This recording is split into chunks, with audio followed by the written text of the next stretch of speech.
ushinyayeziwe nami ngiyingcenye yalento ekhulunywa uNkulunkulu. Le message angiyishumayela akekho umuntu ongayishumayela kwi level yokuba perfect. Wonke umuntu uyishumayela kwi level yokuyingcengela uNkulunkulu. Yokuphaphatha. Shimanaya.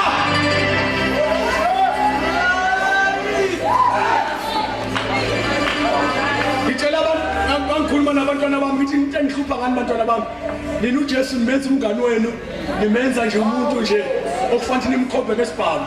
Kube sengathi izinto makufanele kunike zona kufanele. Ngithi mina asisholephi into yokuyingcengela yokuyiphaphathela.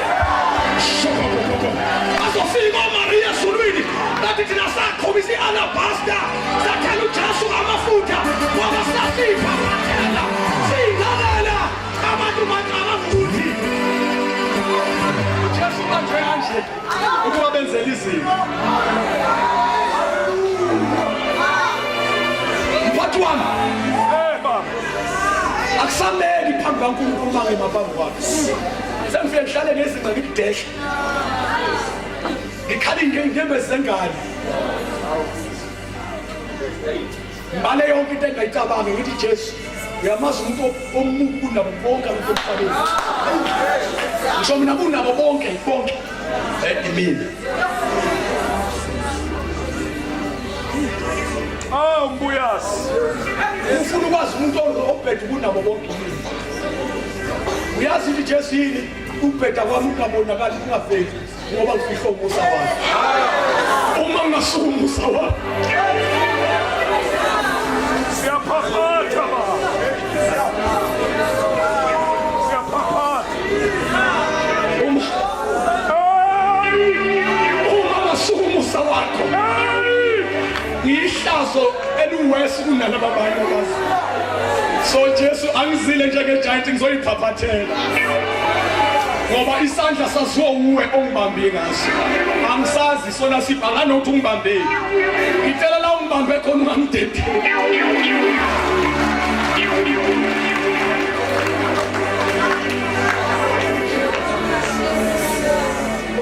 Iproblem yethu Church of Jesus uJesu angimazi simkhawuthi mthatha njengani. Simthatha njengomuntu simbamba ngedlozana kanje. Nikwazi ukuclaima ngisho uJesu mina ngiclaim uJesu ngiyayiphaphathela. Ngiyayiphaphathela mangifike ngibaba mangazi uma inkosi yami inkosi engakwazi ukuzwela nomuntu onjengami.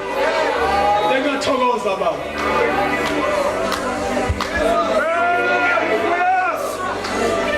Sengingakwazi ukuzwela umuntu onjengami. Ngajabula. Kodwa kusemandleni nayo inkosi. Kodwa bengizophaphatha enkosini yami. Makukuhle emehlweni nayo. He is our master. He is our king. He is more than amakhosi omhlaba. Ungaphansi kwamakhosi. Uyinkosi yamakhosi. Uyinkosi yamandla. Uma siya kuye awasifunda ukuphaphatha. Awasifunda ukuphaphatha. Ayikho inkosi amakhosi nonke khona ongayimela ngeenyawo uclaim.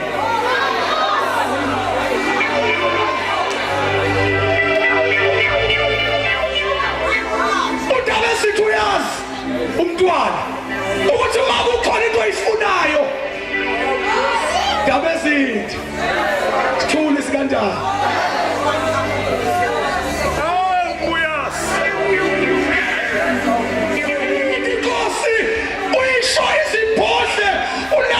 To your majesty.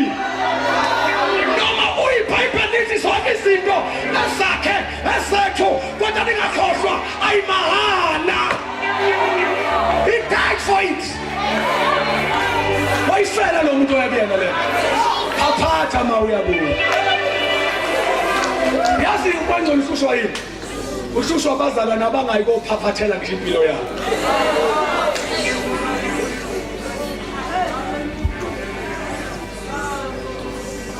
Kuyaphaphathwa kubonga Jesu.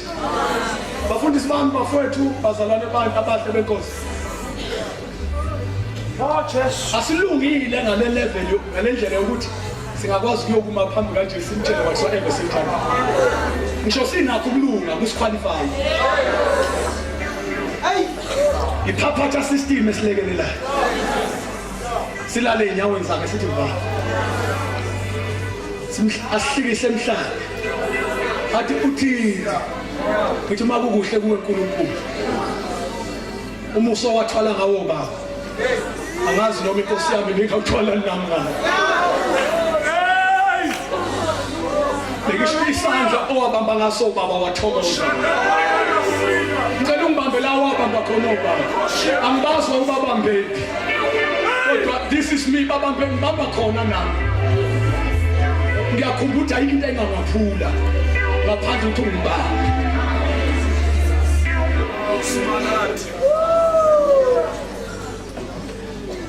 Ukuze sikwazi ukukhuleka sidedelane kusekuhle.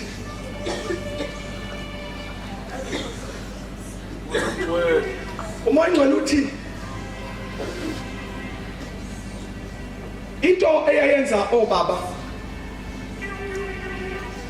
uNkulunkulu abafakazele ngisho bengakhuluma abekho I'm sorry benizwe kahle labayazi ukuthi hawu bathanda ngendlela esimanje abekho abantu ababengenasambulo njengoba yebo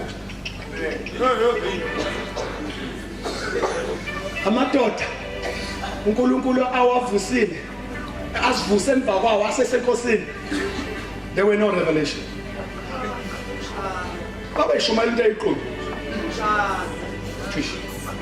hey lalelani bazalwane baba angithi isambulo sirongo ngoba nami mawumuse ngenzela uNkulunkulu ngizwe nami sengikhuluma nje into nami kodwa akusho sambulo kodwa ubaba bayishumayela into eqondile bethi nje izwi lesiphambane lubula kwababhubhayo ngizolo ukuzwakala ngomoya nami othathekayo ngiyafunda strong ningizwa ngomoya nami ngiyafunda ngiyeka ngokufunda bangayiquote ngeSebheru bengayiquote ngesiGreek bayisho iqondile nje into straight bathi izwi lesiphambano libula kwababhubhayo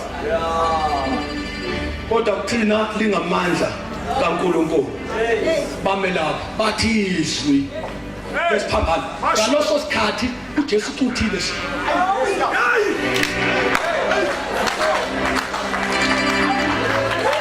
uhambe pulpit uyale uJesu uthemba kwakhe so ushona lapha uJesu uthemba kwakhe uthi make wathi usuyathandaza uyafana kuyaquma kuyabumba ngiyizwa bazalwane yini indaba yiwo bafulela uJesu indawo ngokungcwele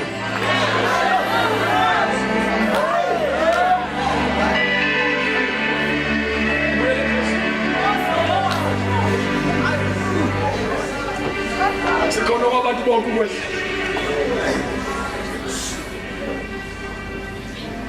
uthi umoya ngcwele do you know ukuthi imsebenzi wami ayishamanyulo sana leli bible labapostoli baphuma bashumayela lesa lithi bible uJesu wayenabo mase lithi ke eqinisa ningizwe kahle akasho eqinisa izwi lakhe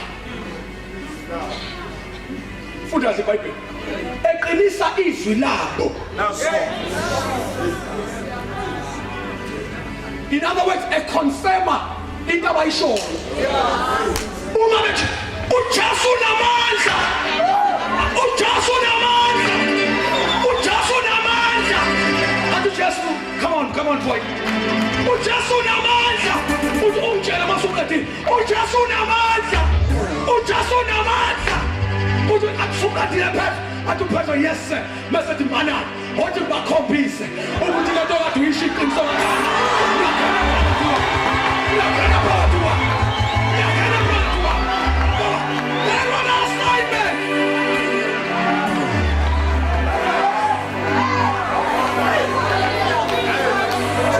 Jesu mshindi siwa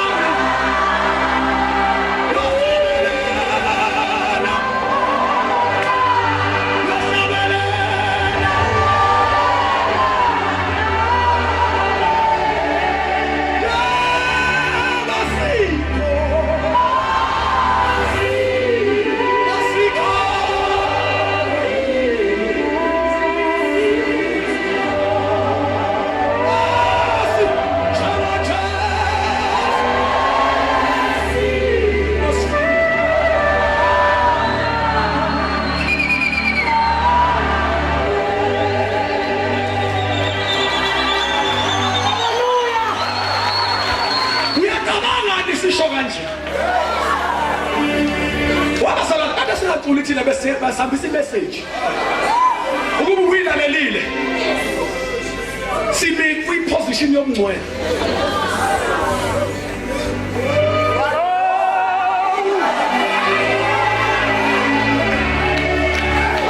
sisho ngomsindo nje asikho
nayo sesizokhuleka besengithe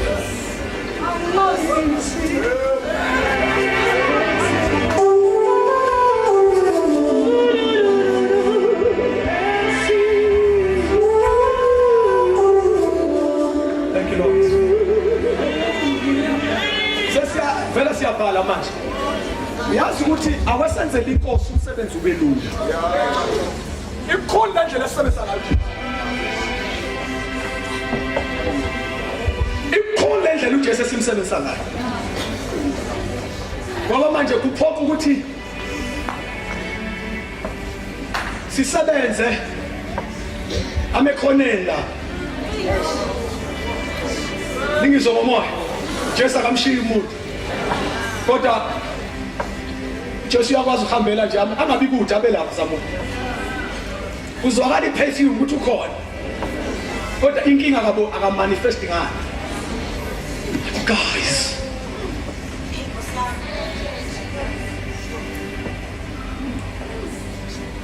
Bazalwane bami uNkulunkulu ngakho manje ngibona ningalimali. Njengoba ubona iphakama kuye ngithela ngamanzi. uNkulunkulu uthi angenza imessage ibe clear. Isikhathi sokugcina uJesu uyabuya. Hallelujah. Isizini yeholiness. Ngoba isizini yenkazimulo. Angivele mhlawumbe ngikhuluma into nje. iGrace kaNkulunkulu is so strong. Ngalendlela yokuthi mhlawumbe kuzoba impossible. Ndaba ezitha ukuthi kube khona abantu abamanje njengoba ngisho abamala ipulpit. Mhlawumbe si engamile kahle nenkosi. Misi inkosi yami expose akithi. Loyo nto iya ngokuya iyehla ngenxa yevolume yeGrace kaNkulunkulu. uNkulunkulu uyasakunqaba lokho into eyiningi sawenzeka nje kodwa hayi. uNkulunkulu akasebenzi kakhulu ngeexposure manje uthatha umuntu apho. Uma ngesikhathi soPetro uyakhumbula kwavela bafaka lula kanjani uAnaniya noSafira. Bavela bafaka lula nje lapho liyakhaphule qhuqhu. Yangathola ithuba elanele lokuthi ingakwazi ukuphakamisa izandla. Kodwa uthi uNkulunkulu angisho ukuthi lokho akusinike advantage yokuthi singenzi lutho.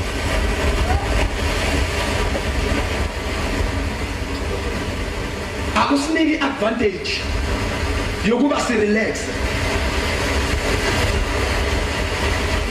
Amen uthi khona kodwa. Ya understand ukuthi usathana udiliwe kodwa uselate. Futhi mangadinwa yena nami ngaphatheka kabi. Ngabe ngilinde ukuthi kudinwe bani. Ngoba cabanga he is the right candidate ukuthi amelane nento enje. Bazalwane bami sesiyakhuleka. Ngicela ukuthi uNkulunkulu asibuyelele emakhaya, sibuyelele kuma local assemblies. Sambe si ikhonkwane sesikhiphile khona. Uyacela inkosi ube sambe sisibuyisele. Sisibeka kwi position exactly la ubaba babesibeka khona. Sisiqongqothele. Into esilimazile ayashoda ama teachings. Akhuluma ngeholiness. Ngoba mangishumayela la ipulpit ngikhuluma ngayo i-challenger kufanele uyikhululwe ifundiswe ngoba kunezinto ofanele uzenze ukuze ukwazi ukuyi-maintain. The last part of the story sicabanga ukuthi nasesifikile ezulwini kanti masaya khona. As long as usagqobele ingubo le lethu inyama, be ready to fight.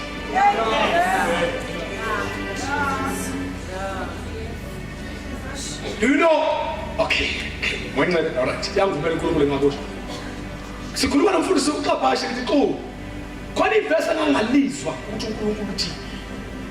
Washo uJesu statement esiyi-1 wahamba washo. Ethi uJesu khumbulani umkaLoti. Hayi understand that.